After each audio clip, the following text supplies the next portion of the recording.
मध्य प्रदेश की राजधानी भोपाल से बीके हिंदुस्तानी यूट्यूबर, नेशनल मीडिया फाउंडेशन नई दिल्ली, समूह पत्रकारिता परिषद नई दिल्ली आज नर्मदापुरम जिले की सीनी मालवा तहसील के ग्राम पंचायत बाबरी पहुँचे, जहां पर मां नर्मदा का दक्षिण तट, पवित्र तट, गऊ घाट, बाजू में ही नाव घाट और उसके बाजू में शमशान घाट, तीनों घाट क्रम में हैं। पहला गऊ घाट है, उसके बाजू में शमशान घाट और उसके बाजू में नाव घाट। आज मां नर्मदा के दक्षिण तट पर एक होटल चालू हुई है। पटेल परिवार के एक बालक ने होटल की शुरुआत की है, जहां पर केला देवी धाम के पंडित जी नित्य प्रति कुछ देर के लिए मां नर्मदा के दर्शन के हिसाब से पहुंचते हैं।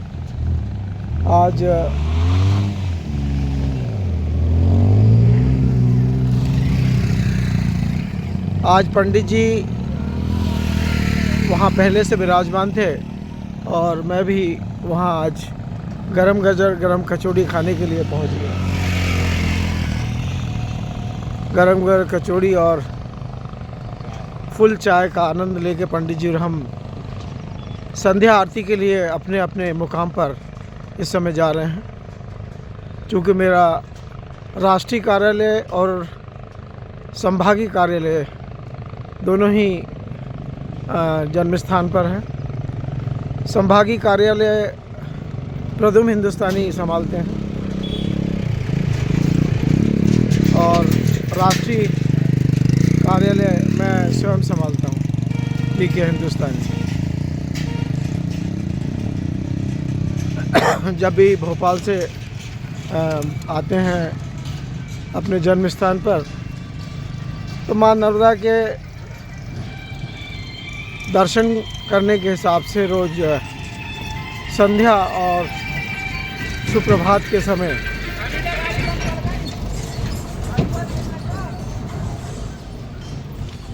दोनों टाइम पर मां नर्मदा के दर्शन करने के लिए हम पहुंचते हैं।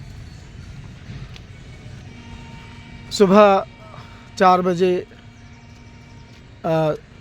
सुप्रभात के समय गौ माता की सेवा, पहला संस्कार। दूसरा मां नर्मदा के दर्शन।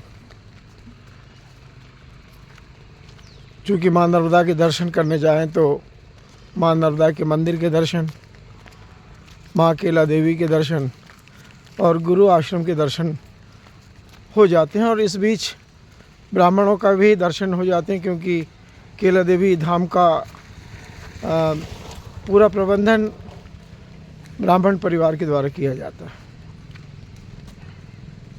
गुरु आश्रम अंदर होने के कारण वहाँ जा नहीं पाते हैं, पर दूर से ही गुरु गद्दी को प्रणाम कर लेते हैं।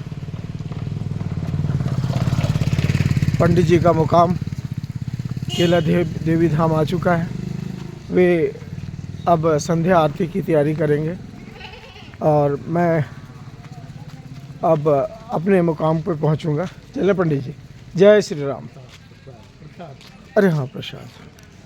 पंडित जी ने प्रसाद का एक क्रम बना के रखा है। जब भी मैं आता हूँ तो मुझे मेरे परिवार के लिए माँ केला देवी धाम का प्रसाद देते हैं और वह प्रसाद हम लोग सभी परिवार के सदस्य ग्रहण करते हैं। उन्हें ध्यान था कि प्रसाद देना है हिंदुस्तानी जी को, तो वे प्रसाद लेने के लिए माँ केला देवी मंदिर के अंदर गए हैं।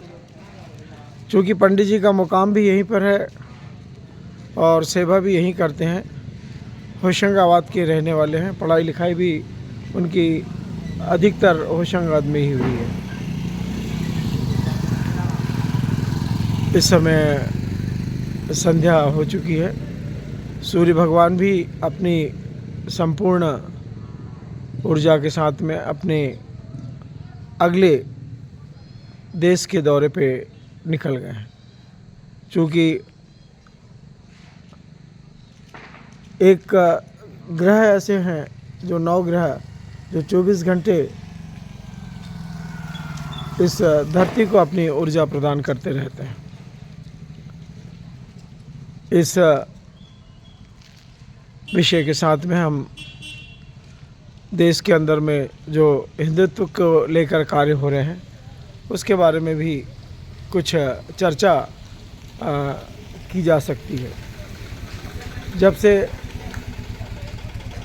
हिंदू राष्ट्र को लेकर लोगों में जागृति आई है तब से भारतीय जनता पार्टी और आरएसएस ये देश के नव विकास में लग गई है। नव विकास का औचित्य यह है कि हिंदू राष्ट्र को सही रूप में कैसे लागू किया जाए उसके ऊपर में हिंदू संगठन कार्य कर रहे हैं और सरकार भी कार्य कर रही है। मीडिया भी चाहती है कि हिंदुस्तान में एक ऐसा संस्कार पैदा हो जो हिंदुत्व को लेकर कार्य करे, क्योंकि आपने देखा होगा कि सभी जो राष्ट्र हैं सब कोई ना कोई धर्म को लेकर चलते हैं। जैसे पाकिस्तान है मुस्लिम धर्म को लेकर चलता है, अमेरिका क्रिश्चियन धर्म को लेकर चलता है, रशिया अपने धर्म को लेकर चल रही है, नेपाल बौद्ध धर्म को लेकर चल रहे हैं। तो क्यों ना हिंदुस्तान जो है हिंदू राष्ट्र होने के बाद में रामचंद्र जी को और कृष्ण को अपने साथ लेके चले। इन्हीं उम्मीदों के साथ में मैं चाहूँगा कि देश के लोग हिंदुत्व को लेकर संगठित हो और एकता का परिचय दें और आने वाले समय में नरेंद्र मोदी को फिर से सरकार बनाने के लिए अब मौका दे। जय हिंद, जय भारत।